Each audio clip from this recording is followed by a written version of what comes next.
You plugged your numbers into a retirement calculator.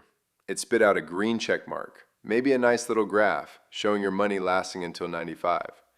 And for a second, you felt relief. But then that voice in the back of your head kicked in. Is this actually right? Or is this thing telling me what I want to hear? Here's the harsh truth. Most retirement calculators are lying to you. Not on purpose, but by omission. They leave out the stuff that actually derails retirement plans. And if you trust the green check mark without understanding what's missing, you could be in serious trouble 10 years from now. My name is Daniel Harris. I'm an accountant and financial specializing in retirement. In this video, I'm going to show you exactly what most calculators get wrong and how to use them intelligently so you're not making decisions based on fantasy math. Problem 1. Inflation isn't a flat line. Most calculators ask for an inflation rate, and most people plug in 2% or 3% because that sounds reasonable. But here's the thing. Inflation doesn't hit retirees evenly. General inflation might be 3%, but healthcare inflation has been running 5 to 7% for decades. And what do retirees spend more on than almost anything else? Healthcare. I had a client, let's call her Margaret, whose calculator said she was fine through age 90, but it assumed her expenses would rise 2.5% a year across the board. By the time she hit 78, her Medicare supplement premium alone had nearly doubled. The calculator never saw it coming. If your calculator doesn't let you set different inflation rates for healthcare versus general expenses, it's giving you an incomplete picture. Problem 2. Taxes are invisible.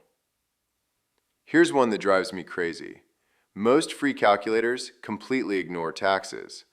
They show your 401k balance and assume you can spend every dollar. But you know what happens when you pull money from a traditional IRA? The IRS takes their cut.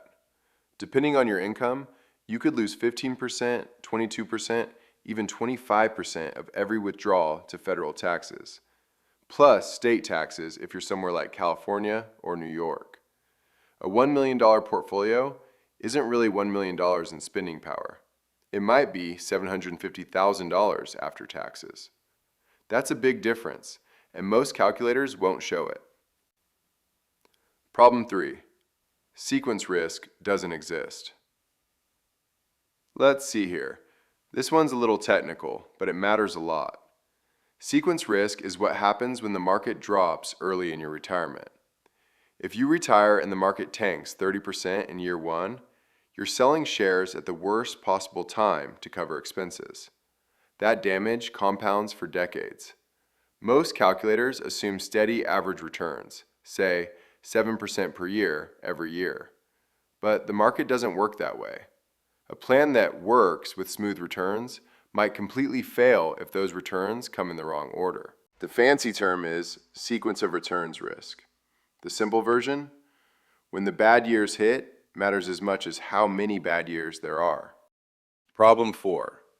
Healthcare before 65 is a ghost. If you're planning to retire before Medicare kicks in at 65, your calculator probably has no idea what to do with that. It might assume healthcare costs of $500 a month, when the real number for a couple buying private insurance could be $1,800 or more. That 3-year gap between 62 and 65 has wrecked more retirement plans than any market crash. So what do you actually do? Look, I'm not saying throw out the calculators. They're useful, but only if you know their limits. First, run your numbers with 5 to 6% healthcare inflation, not 2.5%. Second, discount your pre-tax accounts by at least 20 to 25% to estimate real spending power. Third, stress test for bad timing. Run a scenario where the market drops 30% in your first 2 years. Does your plan survive? Fourth, if you're retiring before 65, get real health insurance quotes and plug those in manually. The calculator is a starting point, not a finish line. The green check mark means maybe, not definitely.